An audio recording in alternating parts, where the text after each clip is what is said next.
Hi everyone. So I welcome each one of you to this beautiful tarot journey. I'm really sorry that I'm beginning again this tarot journey after a long time because of the busy schedules. So I hope you are learning with me. And today we are going to learn the meaning of the Eight of Swords. Now, as you can see over here, you can see the picture of a woman who is tired, and she is, even her eyes are blindfolded, and there are eight swords around her. Now, what is the meaning of this card? So, the card symbolically tells us that she is feeling trapped, and it is some kind of obstacle which might be there in the querent's life, and there are a lot of restrictions, and there might be a little of negativity or any kind of psychic attack or evil's eye also around the psychic the querent. So over here the woman is trapped. However, the swords are not completely trapping her. Her mouth is not closed, so she can call for help.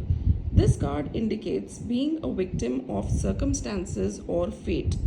So यहाँ पे अगर ये चाहे तो डिल्यूशनली ये trapped है, और ये अगर चाहे तो ये इस ट्रैप के अंदर से ये निकल सकती है, क्योंकि रास्ता है इसका, सामने ये चाहे तो चल के जा सकती है, बट स्टिल इसने गिव अप कर दिया है. इसकी मंजिल बहुत ज़्यादा दूर नहीं है. Like you can see over here, थोड़ी दूर पे ही एक पैलेस है, एक घर है, और इसके सिर्फ हाथ बंधे हुए हैं, इसका मुंह खुला हुआ है. तो मतलब ये अगर चिल्लाए तो she can call for help, and ये कोशिश करे तो ये आगे, क्योंकि इसके पैर खुले हैं, सिर्फ इसके हाथ बंधे हुए हैं, तो आगे पैरों से ये कोशिश करके आगे बढ़ सकती है, अपना रास्ता बना सकती है. रिस्क तो लेना पड़ेगा, तो कोई भी मार्ग इसको खुद को बनाना पड़ेगा. एंड ये इसकी खुद की सेल्फ इम्पोज्ड लिमिटेशंस है जो इसने खुद ही अपने लिए बना रखी है. It is of her own doing.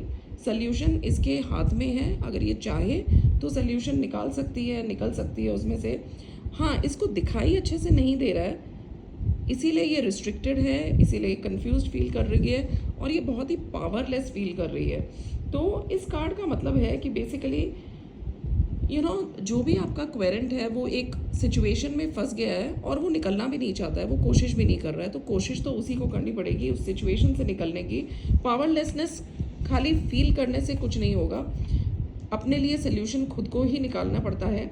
Difficulties, hardships, ये सब चीज़ें तो आएगी लाइफ में, पर बहुत बहुत पास में ही एक कासल है, which means that security, achievement बहुत पास में ही है. ये इससे निकल सकती है, और जब ये निकलेगी तो इसको सिक्योरिटी भी मिलेगी, अचीवमेंट भी मिलेगी, और इस आइसोलेशन और इम्प्रिजनमेंट से बाहर निकल सकती है ये.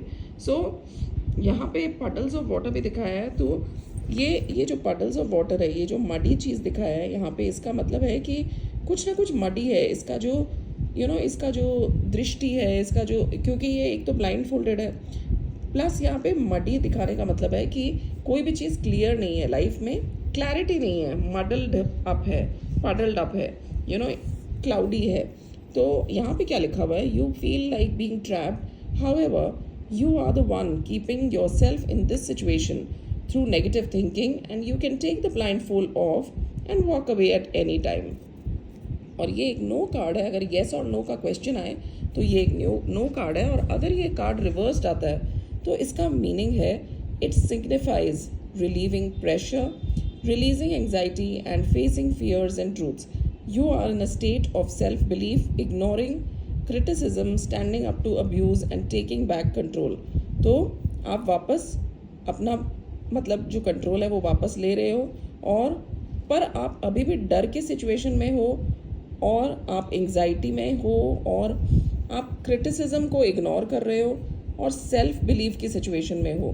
पर जो रिवर्स्ड कार्ड है वो भी बहुत ज़्यादा पॉजिटिव नहीं है, though it signifies that now you are coming out of that situation. जो आप बंधे हुए फील कर रहे थे, ट्रैप्ड फील कर रहे थे, अब आप उस सिचुएशन से बाहर आ गए हो. So this was the meaning of this card, and I hope you understood the meaning of this card. यहाँ पे जुपिटर, जेमिनी, ये सब निकले, ये सब भी लिखे हुए हैं. तो ये कहीं ना कहीं जेमिनी को और जुपिटर को भी डिनोट करते हैं, एयर एलिमेंट को डिनोट करते हैं, बिकॉज वैसे भी स्वॉर्ड्स एयर एलिमेंट दर्शाता है. और जब ये बंधी हुई है, जब ये सीधा कार्ड है, तो यहाँ पे भी एक मीनिंग लिखा हुआ है, negative thought, self imposed restriction, victim mentality. तो बहुत ही इजी कार्ड्स हैं। अगर आप खाली ये वाले कार्ड्स भी खरीद लेना तो आपको बहुत ही ईजिली आप मतलब समझ सकते हो, और बहुत ही सामने वाले को आप कोई भी रीडिंग कर सकते हो easily. So this was the reading for this card. I hope you understood the meaning. If there is anything, just message me and I will answer your question. Thank you so much for following Soul Light Meena.